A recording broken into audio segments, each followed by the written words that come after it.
Sierra Bhargava episode 12। अब तक हमने सुना भार्गव सियारा से पूछ रहा है वो उसे किस नाम से पुकारे। अब आगे। सियारा अपने ही ख्यालों में थी कि तभी उसके कान में फिर से भार्गव की आवाज पड़ी। क्या सोचा है तुमने? सियारा ने एक नजर भार्गव की तरफ देखा और फिर अपना सर झुकाते हुए बोली, मिस्टर सिंघानिया, अब मैं क्या क्या कहूँ आपको? उसके मुंह से फिर से मिस्टर सिंघानिया सुनकर अब भार्गव ने गुस्से से उसे देखा, जिसे देख सियारा घबरा गई और अपना सर नीचे झुका दिया। जिसे देख भार्गव ने उसके गर्दन को पीछे से कसकर पकड़ते हुए बहुत ही रूडली बोला, अगर अब तुम्हें सच में ऐसा लगता है कि तुम्हारी जुबान में खींच लूं तो फिर ठीक है। कहकर उसने सियारा के गर्दन पर अपना सख्त अंगूठे से सहला दिया और वैसे ही सियारा के पूरे शरीर में सिहरन दौड़ गई और वह एकदम से बेकाबू हो गई और उसके मुंह से निकल गया, मिस्टर मुगैम्बो। उसके मुंह से ऐसा कुछ सुनकर भार्गव की आंखें छोटी हो गई और उसने कसकर सियारा के गर्दन पर अपने दांत चुभो दिए। उसकी हरकत से सियारा के मुंह से एक आह निकल गई। आह। से इट अगेन। भार्गव की भारदस्त आवाज जैसे ही सियारा के कान में पड़ी, वो एकदम से होश में आई और जल्दी से बोली, मिस्टर हबी। सियारा के मुंह से अपने लिए मिस्टर हबी सुनकर भार्गव के चेहरे पर चमक आ गई। उसने घूर कर सियारा को देखा और फिर झुककर उसके होठों पर अपने होठ रखकर उसे कसकर चूमने लगा। उसका चुंबन इतना ज्यादा गहरा था कि सियारा सांस तक नहीं ले पा रही थी। वह बस बिना रुके सियारा को चूमे जा रहा था। सियारा अब तो बस अब खुद को ऐसा महसूस कर रही थी जैसे वह अब मर ही जाएगी, क्योंकि भार्गव ना उसे सांस लेने दे रहा था और ना ही कोई मूवमेंट करने दे रहा था, जिस कारण सियारा की सांसें सच में ऊपर नीचे हो रही थी और उसे अब थकान भी होने लगी थी। उसने कसकर भार्गव के गर्दन को पकड़ लिया और फिर उसके गर्दन पर नाखून चुभोने लगी। वैसे ही भार्गव ने उसके होठों को छोड़ दिया और फिर सियारा को देखने लगा, जो तेज तेज सांसें लेते हुए खुद के बेकाबू सांसों को शांत करने की कोशिश कर रही थी। जैसे ही सियारा की सांस नॉर्मल हुई, उसने गुस्से से भार्गव को देखा और फिर अपने भरी हुई सांसों के साथ बोली, आपको समझ नहीं आता, पेट में बच्चे हैं, ऐसे में अगर आप मेरी सांसें रोक कर रखेंगे तो मैं मर नहीं जाऊंगी। भार्गव ने उसकी बात को बुरी तरीके से इग्नोर कर दिया और फिर उसके बालों को ठीक करते हुए बोला, रात को पार्टी है, डिनर आता ही होगा, खाकर थोड़ा आराम कर लेना। भार्गव की बात सुनकर सियारा एकदम से शॉक हो गई। उसे समझ ही नहीं आ रहा था ये आदमी असल में चीज क्या है, क्योंकि कभी कभी वह इतना ज्यादा रूड बिहेव करता था, कभी कभी इतना ज्यादा क्रूल बन जाता था, तो कभी कभी इतना ज्यादा सॉफ्ट बन जाता था कि उसे समझ ही नहीं आ रहा था कि भार्गव करना क्या चाहता है।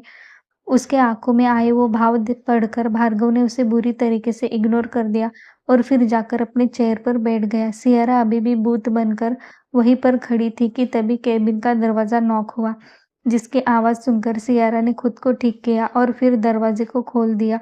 वैसे ही राका ने उसे देखकर एक हल्की सी मुस्कुराहट दी और फिर उसे खाने की ट्रॉली दिखाने लगा, जिसे देख सियारा ने उसके हाथ से वह ट्रॉली ले ली और फिर सोफे की तरफ ले जाकर वह सारा खाना उसने टेबल पर रख दिया और भार्गव को देखते हुए बोली, मिस्टर सिंघानिया, खाना खा लीजिए, मैं बाहर जा रही हूँ। उसकी बात सुनकर भार्गव ने उसकी तरफ बिल्कुल भी ध्यान नहीं दिया, जिसे देख सियारा ने उसे भी इग्नोर किया और वह जाकर दरवाजे के पास खड़ी हो गई और दरवाजा खोलने की कोशिश करने लगी, लेकिन दरवाजा लॉक होने के कारण वो खोल नहीं पा रही थी। जिसे देख सियारा ने घूमकर भार्गव की तरफ देखा तो अभी भी भार्गव अपने ही कामों में बिजी था। उसे ऐसे देखकर सियारा को अब समझ आ गया था कि वह क्या करे। उसने फिर से गहरी सांस ली और भार्गव को देखते हुए बोली, मिस्टर सिंघानिया, प्लीज खाना खा लीजिए, ठंडा हो जाएगा। अब भार्गव ने अपनी नजरें ऊपर उठाई और इतनी ज्यादा ठंडी नजरों से सियारा को देखा कि सियारा के पूरे बदन में की हड्डियां ही सिकुड़ गई और वह डर के मारे कांपने लगे। भार्गव ने अपने होठों को ऊपर किया और बहुत ही डरावने तरीके से बोला, फिर से कहना, क्या कहा था? कहकर वो अपनी जगह पर खड़ा हो गया। जब सियरा को रियलाइज हुआ कि उसने क्या किया है, उसने घबराते हुए कहा, मिस्टर हबी, खाना खा लीजिए, ठंडा हो जाएगा। अब कहीं जाकर भार्गव के दिल को ठंडक मिली और उसने सियारा को आंखों से ही इशारा करते हुए सोफे की तरफ आने के लिए कहा और खुद भी जाकर सोफे पर बैठ गया। सियारा वहां से भाग जाना चाहती थी। अब वह बस इस कमरे में एक पल भी उसके साथ नहीं रह सकती थी। ये थोड़ा थोड़ा करके मरने से अच्छा है बाहर जाकर 2-3 ताज़ी गहरी सांसें लेकर वो खुद को शांत करे। लेकिन भार्गव ऐसा होने दे तब ना। एक दिन में ही उसकी ऐसी हालत कर दी थी कि सियारा का जी चाह रहा था कि भार्गव का यही खून कर दे। फिर उसने सोचा, इस आदमी का अगर खून हो जाए तो पूरी दुनिया की इकोनॉमी ही नहीं हिल जाएगी, कितने सारे लोग रास्ते पर आ जाएंगे। सोचकर ही उसने अपना सर ना में हिला दिया और फिर वह जाकर भार्गव के पास बैठ गई। भार्गव ने उसके प्लेट में खाना सर्व कर दिया और उसे देखने लगा। वही सियारा ने जब प्लेट में रखा खाना देखा तो उसे ऐसा लगा कि अब वो उल्टी ही कर देगी। वह जल्दी से अपने मुंह पर हाथ रखकर खड़ी हो गई और यहाँ वहाँ देखने लगी। उसकी हालत देखकर भार्गव भी जल्दी से अपनी जगह पर खड़ा हो गया और उसे देखते हुए बोला, क्या हुआ तुम्हें? तुम ठीक तो हो ना? सियारा ने मुंह पर हाथ रखकर बड़ी बड़ी आंखें करते हुए उसे देखा। उसकी हेजल आंखें मानो सब कुछ बयां कर रही थी। उसका इशारा समझकर भार्गव ने जल्दी से उसके हाथ को पकड़ लिया और उसे कमर से पकड़कर गोद में उठा दिया और सीधा केबिन से अटैच बेडरूम में लेकर उसे चला गया और उसे वॉशरूम के अंदर खड़ा करके उसे देखने लगा, जिसे देख सियारा ने वॉमिट कर दी। उसकी हालत देखकर भार्गव ने अपने माथे को सहलाया और मुंह मोड़कर खड़ा हो गया। खाने के टाइम पर ऐसा कुछ देखकर उसका भी जी मचल गया। जब सियारा को अच्छा महसूस हुआ तो उसने अपने आप को फ्रेश किया और भार्गव की तरफ देखा, जो मुंह मोड़कर खड़ा था। उसकी हालत समझकर सियारा ने जल्दी से अपने मुंह को और हाथ को नैपकिन से पोंछते हुए कहा, सॉरी मिस्टर सिंघानिया, वो खाने की स्मेल नाक में चली गई। वैसे ही मुझे आई एम रियली सॉरी। उसकी बात सुनकर भार्गव ने गुस्से से उसकी तरफ देखा। उसका वो मिस्टर सिंघानिया कहना उसे बिल्कुल भी पसंद नहीं आता था, लेकिन सियारा ये जानबूझकर ऐसा करती थी या फिर वह उसे हब्बी कहकर बुलाना ही नहीं चाहती थी। ये सोचकर ही भार्गव के दिमाग की सारी नसें फट गई। उसने गुस्से से सियारा की तरफ घूमते हुए कहा, अब एक बार भी तुम्हारे मुंह से मेरे लिए मिस्टर सिंघानिया निकला ना, तो तुम याद रखना सच में तुम्हारी जुबान में कैसे बाहर निकालता हूँ। उसकी धमकी सुनकर सियारा फिर से घबरा गई और 2 कदम पीछे होते हुए बोली, सॉरी मिस्टर। आगे कुछ कहती कि भार्गव ने उसे अपनी डरावनी आंखें दिखाई, जिसे देख सियारा घबराते हुए बोली, मेरा मतलब था मिस्टर हबी।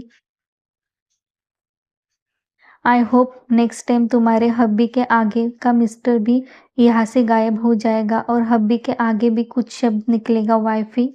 वाइफी शब्द पर उसने काफी ज्यादा जोर दिया था, जिसे देख सियारा एकदम से हड़बड़ा गई। भार्गव ने उसे ऊपर से नीचे तक देखा और पूछा, तुम्हें क्या खाना है? भार्गव के ऐसे पूछते ही सियारा के आंखों में चमक आ गई और उसने कहा, पनीर चिल्ली और जीरा राइस। उसकी डिमांड सुनकर भार्गव ने उसे घूरते हुए कहा, पनीर जल्दी से डाइजेस्ट नहीं होता, इसलिए दूसरा कुछ कहो। उसकी बात सुनकर सियारा मायूस हो गई और अपना सर झुकाते हुए बोली, तो फिर जीरा राइस ही बोल दीजिए। उसकी बात सुनकर भार्गव बहुत ही रूडली बोला, अब क्या सिर्फ राइस ही खाओगी? सियारा ने अपना सर ना में हिलाया और बोली, ठीक है, जो जो है वही वही खा लूंगी।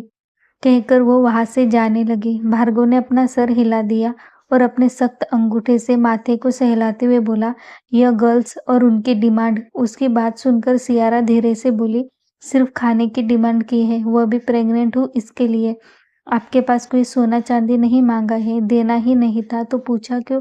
मोगैम्बो कहीं का। कहते हुए सियारा वहां से जाने लगी। उसकी बात भार्गव ने सुन ली थी और उसका मोगैम्बो कहना भी। उसने सियारा को जाते हुए अपनी आवाज तेज करते हुए कहा, ए रुको रुको, कहाँ जा रही हो तुम? क्या कहा तुमने मुझे? तुम्हारी हिम्मत कैसे हुई मुझे मोगैम्बो कहने की? भार्गव की ठंडी और सख्त आवाज सुनकर सियारा एकदम से घबरा गई और घबराते हुए तेजी से वहां से जाते हुए बोली, मैं आपको नहीं कहा, मैंने आपको थोड़ी कहा, मैं तो अपने आप से बात कर रही हूँ। कहते हुए वो तेज कदमों के साथ केबिन से बाहर आ गई और अपने पेट पर हाथ रखते हुए मासूमियत से बोली, देखा बच्चों, तुम्हारे डैड कितने ज्यादा डरावने हैं। कोई ऐसे डराता है क्या अपने ही बच्चे को? अब तुम लोगों को पनीर खाना है, इसमें मेरी क्या गलती है? इतना पैसा होकर भी क्या फायदा जब खुद के बच्चों को थोड़ा पनीर तक मिल ना सके। खड़ूस कहीं का, सच कहते हैं इसे इविल मैन। सियारा भार्गव को कोसते हुए जाकर सोफे पर बैठ गई। तब तक भार्गव भी वहां पर आ गया था। उसने गुस्से से सियारा को देखा और फिर अपनी डरावनी आवाज में उसे देखते हुए बोला, अगर अगली बार तुमने मुझे ये कुछ भी कहा ना तो याद रखना, शांति से बात कर रहा हूँ, इसका मतलब ये नहीं है कि तुम मुझे कुछ भी कहोगे और मैं सुनता रहूंगा। नो सिंगल वर्ड, चुपचाप खाना खा लो। सियारा ने फिर से उस खाने को देखा। अब उसे फिर से वैसे ही फ़ील होने लगा, जिसे महसूस कर उसने अपना सर घुमा दिया और खाने को ना देखने का निश्चय कर लिया। भार्गव उसे देख रहा था। उसके सामने इतना ज़्यादा हेल्दी खाना रखा था और सिर्फ़ उसका ख़्याल रखते हुए बनाया गया था, और ये लड़की खाने को देख तक नहीं रही थी। भार्गव ने सर हिला दिया। फिर से एक बार उस केबिन का दरवाज़ा नॉक हुआ, जिसे सुनकर अब सियारा काफ़ी ज़्यादा चिढ़ गई और गुस्से से बोली, मुझे समझ ही नहीं आता, अगर बार-बार केबिन में आना ही होता है तो नॉक क्यों करना और क्यों यह लॉक करना, पूरी दिमाग की दही कर रखी है। कहते हुए सियारा अपनी जगह पर खड़ी हो गई। वहीं उसका ये शब्द सुनकर भार्गव एकदम से सुन्न पड़ गया। उसके मुँह से ऐसा कुछ सुनना उसे अनएक्सपेक्टेड था। सियारा को जब महसूस हुआ कि कुछ दो घूरती हुई नज़र उसी के ऊपर जमी हुई है, जिसे महसूस कर सियारा अपने होश में आई और खुद के सर पर हाथ रखकर बोली, हे भगवान, मुझे क्या हो रहा है? आजकल मैं भी बहुत रूढ़ होती जा रही हूँ। लगता है बच्चों के ऊपर उनके पिता का कुछ ज़्यादा ही असर हो रहा है। कहते हुए सियारा अपनी जगह से उठने लगी तो भार्गव ने उसके हाथ को कसकर पकड़ लिया और सामने टेबल पर रखा हुआ बटन प्रेस कर दिया। वैसे ही दरवाज़ा खुल गया और राका फिर से अंदर आ गया। इस बार भी उसके हाथ में एक ट्रॉली थी। उसे देखकर सियारा ने उसे देखते हुए कहा, मुझे समझ ही नहीं आता भाई, आप यहाँ पर काम करते या फिर यह काम करते हैं? न कितने सारे सर्वेंट होने के बावजूद सब काम आप करते हैं। मुझे बिल्कुल भी अच्छा नहीं लगता। अब आपको जब भी कोई काम हो ना, तो आप मुझसे कहिए, मैं कर दूँगी। सियारा की बात सुनकर भार्गव ने उसकी तरफ देखा और फिर राका की तरफ देखा। सच में राका उसका बॉडीगार्ड था, लेकिन उसे यहाँ पर सर्वेंट का आना पसंद नहीं था, इसलिए उसका सारा काम राका ही करता था। उसने इस बात पर कभी ध्यान ही नहीं दिया था। राका ने मुस्कुराकर सियारा को देखा, लेकिन वह कुछ बोला नहीं, क्योंकि सामने ही भार्गव बैठा था। सियारा को बिल्कुल भी अच्छा नहीं लगा, इसलिए उसने आगे बढ़कर ट्रॉली को लिया और फिर भार्गव की तरफ देखकर उस ट्रॉली को उसके पास सरका दिया, जिसे देख राका वहां से चला गया। सियारा भी भार्गव को देखने लगी। ऐसा नहीं था कि उसे भार्गव से डर नहीं लग रहा था, लेकिन अगर उसे जिंदा रहना है तो भार्गव से डर कर नहीं, अपने आप को संभाल कर ही रहना होगा। सोचते हुए वो सीधा उसके पास बैठ गई और उसने ट्रॉली में झांक कर देखा। वैसे ही उसके नाक में पनीर चिल्ली की स्मेल आ गई और उसने आंखों में चमक आ गई। उसने जल्दी से उन सारे बर्तन को हटा दिया और एक प्लेट में जीरा राइस निकालकर और चिल्ली को निकालकर उसे जल्दी जल्दी खाने लगी। सियारा को काफी ज्यादा भूख लग रही थी, लेकिन वो किसी से कह भी नहीं सकती थी। लेकिन अब जब अपना मन पसंदीदा खाना सामने आ गया, वैसे ही सियारा उस पर टूट पड़ी। भार्गव उसे अजीब नजर से देख रहा था। उसका इतना जल्दी जल्दी और इतना सारा खाना खाना उसे काफ़ी ज़्यादा अजीब लग रहा था। उसकी हरकत देख भार्गव उसे रोकना चाहता था, लेकिन खाते वक़्त किसी को रोकना उसे अच्छा नहीं लगा और ना ही यह उसके स्टेटस को शोभा देता था। इसलिए उसने सियारा को डिस्टर्ब नहीं किया और चुपचाप शांति से खाना खाने लगा। जब सियारा का खाकर मन भर गया, उसने सोफे पर ही अपने आप को फैला दिया और फिर अपने पेट पर हाथ रखकर मुस्कुरा दी। लेकिन उसकी खुशी को ग्रहण लगने के लिए भार्गव जैसे मानो उसके सीने पर बैठा ही था। उसने सियारा को घूरते हुए कहा, लेजी वाइफी, ठीक से बैठो और जाकर हाथ धो लो हो गया स्याप्पा। सियारा ने मुंह बनाया और वह उठकर केबिन में बने वॉशरूम में चली गई। उसके जाते ही भार्गव ने किसी को फोन कर दिया। जैसे ही भार्गव ने सियारा से ये कहा, सियारा ने गुस्से से उसकी तरफ देखा और फिर वो उठकर सीधा बाथरूम में चली गई। उसके जाने के बाद भार्गव ने अपना सर हिला दिया और फिर नैपकिन से अपने हाथ साफ कर वो भी केबिन में बने बेडरूम में चला गया। जब वो बेडरूम के अंदर आया तो वहां का नजारा देखकर वो एकदम से हैरान हो गया, क्योंकि सियारा आराम से बैठकर लेटी हुई थी। उसे इसे देखकर भार्गव ने अपना सर हिला दिया। उसे समझ ही नहीं आ रहा था कि सियारा ऐसा बिहेव क्यों कर रही है। उसने एक नज़र उसे देखा और फिर उसे ठीक से लेटाकर उसने के ऊपर ब्लैंकेट डालकर एसी का टेम्परेचर उसने सेट कर दिया और फिर डॉक्टर को फ़ोन करके वो दूसरी तरफ चला गया। थोड़ी देर बात करने के बाद उसने सियारा की तरफ देखा और फिर मीटिंग अटेंड करने के लिए वह मीटिंग हॉल में चला गया। लगभग 2 घंटे बाद भार्गव वापस केबिन में आया। अभी तक सियारा सोई हुई थी। भार्गव उसके पास गया और उसके बालों को थपथपाते हुए अपनी करारे आवाज में उससे बोला, वाइफी उठ जाओ। उसके ऐसे कहने पर भी सियारा ने अपनी आंखें नहीं खोली। फिर एक बार उसके कान में वही आवाज पड़ी, जिसे सुनकर सियारा ने धीरे से अपनी आंखें खोल दी और सामने देखा। अपने सामने भार्गव को देखकर उसने अपनी आंखें फिर से बंद कर दी। फिर पता नहीं अचानक उसे क्या हुआ, वो एक झटके के साथ उठकर बैठ गई। उसकी वो फास्ट मूवमेंट देखकर भार्गव की आंखें एकदम से छोटी हो गई। उसने गुस्से से सियारा को देखा और फिर उसे ठीक से पकड़कर बैठाते हुए बोला, कितनी बार कहा है तुम्हारी ये हरकतें बंद कर दो सियारा। सियारा अभी भी आधी नींद में ही थी। भार्गव की बात सुनकर उसने अपनी आंखें खोल दी और फिर ठीक से बेड पर से खड़ी होते हुए बोली, आई एम सॉरी मिस्टर। वो आगे कुछ कहती इससे पहले ही भार्गव ने उसे अपनी डरावनी नजरों से घूर कर देखा और कहा, अगर मिस्टर सिंघानिया तुम्हारे मुंह से निकल भी गया ना तो याद रखना।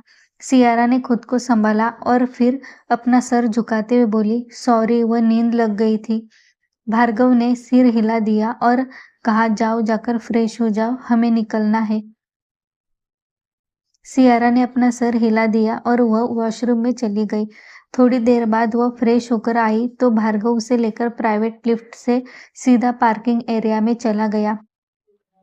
सियारा की नींद पूरी होने के कारण एकदम फ्रेश फील कर रही थी, जिस कारण उसका चेहरा और भी ज्यादा ग्लो कर रहा था।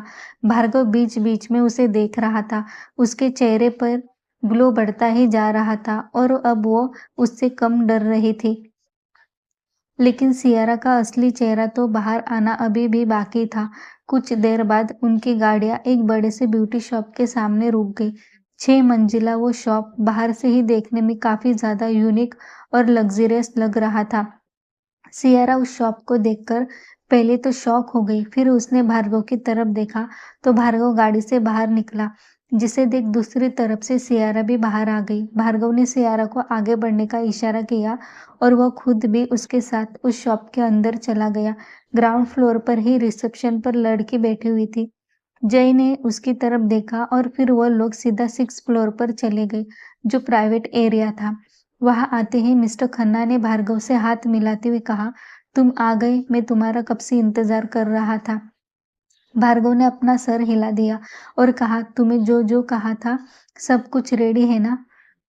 मिस्टर खन्ना ने अपना सर हिला दिया और कहा, तुमने कहा और मैंने किया नहीं, ऐसा हो सकता है क्या। बाय द वे, सब कुछ किसके लिए था, उस नकचिड़ी के लिए तो नहीं ना।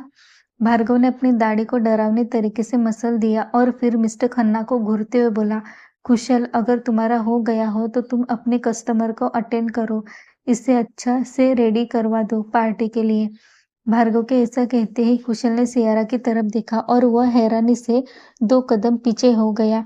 वह इतना ज्यादा शॉक था कि उसने अपने मुंह पर हाथ रखा और भार्गव की तरफ हैरानी से देखते हुए बोला, भ भ भा भाभी भाभी। भार्गव ने सर हिला दिया। कुशल खन्ना, भार्गव का दोस्त और फैशन हाउस का बड़ा नाम, जिसके फैशन की कोई लिमिट ही नहीं थी। बड़े बड़े लोग उसके एक एक अपॉइंटमेंट के लिए तरस जाते थे। क्योंकि कुशल को ब्यूटी में काफी ज्यादा इंटरेस्ट था, इसलिए वह ज्वेलरी, ड्रेस में सब कुछ डिजाइन करता था। न जाने आज तक उसने कितने अवार्ड जीत लिए होंगे।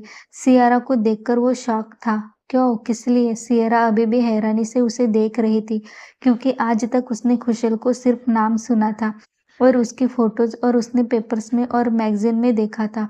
उसे अपने सामने देखकर सियारा खुद भी हैरान थी। उसके मुंह से तो एक शब्द नहीं निकल रहा था। और सबसे बड़ी शॉकिंग बात तो ये थी कि वह सियारा को जानता था। एक मामूली सी लड़की जो एक गरीब घराने से थी, जो चौल में रहती थी, उस लड़की को इतना बड़ा आदमी जानता है, ये उसके लिए बहुत ही शॉकिंग बात थी। वह हैरानी से कुशल को देख रही थी। कुशल को जब समझ आया कि उसने क्या कहा था, उसने मुस्कुराते हुए बात को संभालते हुए कहा, भाभी, मेरा नाम खुशल है और मैं आपके पति देव का दोस्त हूँ। अब आप सोच रहे होंगे कि मैं आपको कैसे जानता हूँ, है ना।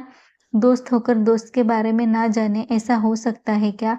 खुशल काफी ज्यादा मजाकिया था, इसलिए सियारा ने उसके बात को ज्यादा दिल पर नहीं लिया और हल्का सा मुस्कुरा दी।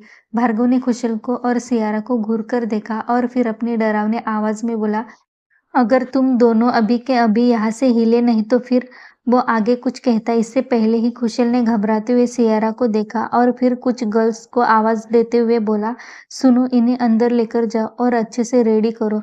सियारा भी जल्दी से वहां से चली गई। वो खुद भी वहां रुकना नहीं चाहती थी।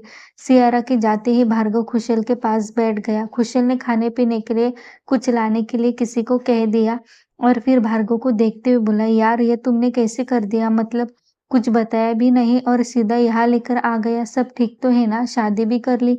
भार्गव ने अपने होठों पर एविल मुस्कान लिए उसे देखा और फिर धीरे से बोला, शी इज प्रेग्नेंट। वॉट? क्या कहा तुमने? वो प्रेग्नेंट थी? तुमने कब किया यार साले? तुम तो हमसे भी आगे निकल गया। भार्गव ने अपने चेहरे पर एविल मुस्कान लिए उसे देखा और कहा, भार्गव सिंघानिया अपना काम सही वक्त पर और सही तरीके से करता है, यू नो ना। कुशल ने अपना सर हिला दिया और फिर घबराते हुए बोला, लेकिन तुम्हारा वो सड़ू दादाजी?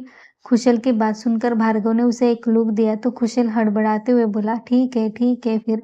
तुम्हारे कपड़े भी रेडी है, रेडी हो जाओ। मुझे भी रेडी होना है, पार्टी तो बनती है। भार्गव ने भी सर हिला दिया और फिर वह रेडी होने के लिए दूसरे रूम में चला गया। बीएस इवेंट्स ऑर्गेनाइजेशंस होटल, बड़ा सा इवेंट होटल जो इस वक्त बहुत ही खूबसूरती से और यूनिक डिजाइन से सजाया हुआ था। बड़ा सा हॉल जहां पर इस वक्त काफी सारे लोग अपने हाथ में वाइन का गिलास पकड़े हुए खड़े थे। पूरे हॉल की सजावट यूनिक थी।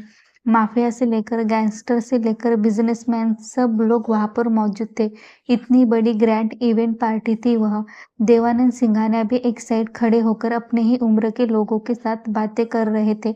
लड़कियां तो भर भर कर मेकअप करके आई हुई थी। आखिरकार पार्टी भी तो सिंघानिया फैमिली की थी। ऐसे में भार्गव सिंघानिया और उसके दो यंगेस्ट ब्रदर भी आने वाले थे। पार्टी की शुरुआत हो चुकी थी। रात के 7 हो चुके थे और पार्टी जोरों शोरों से चल रही थी। कोई एक जगह पर खड़े होकर डांस कर रहा था तो कोई अपने कपल के साथ पार्टी एंजॉय कर रहा था। बुजुर्ग लोग अपने अपने ही लगे हुए थे।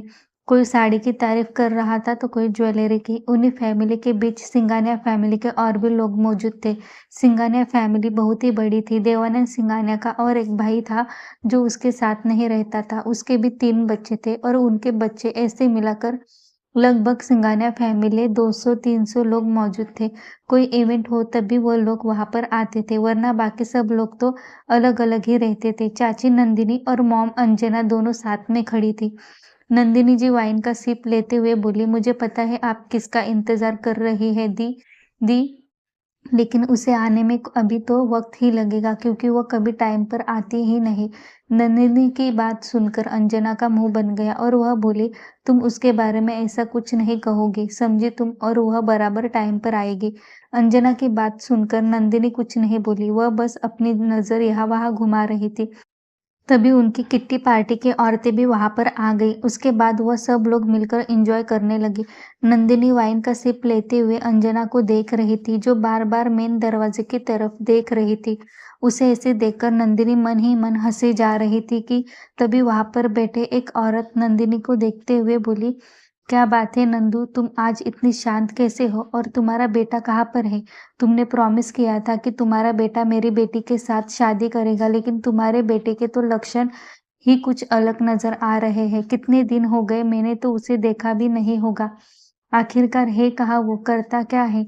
नंदिनी ने मुंह बनाते हुए कहा, कहाँ होगा, यही कहीं पड़ा होगा। कहकर उसने चारों तरफ अपनी नजरें घुमा दी, लेकिन वहां पर दूर दूर तक उसे तनिक्ष नजर नहीं आ रहा था, जिसे देख वो औरत मुंह बनाते हुए बोली, लगता है तुमने मेरी बात दिल पर नहीं लेनी है, मेरी बेटी को ही कुछ करना पड़ेगा। नंदिनी उसकी बात पर कोई रिएक्शन ना देते हुए फिर से वाइन पीने लगी। उसे इन सब से कोई मतलब ही नहीं था।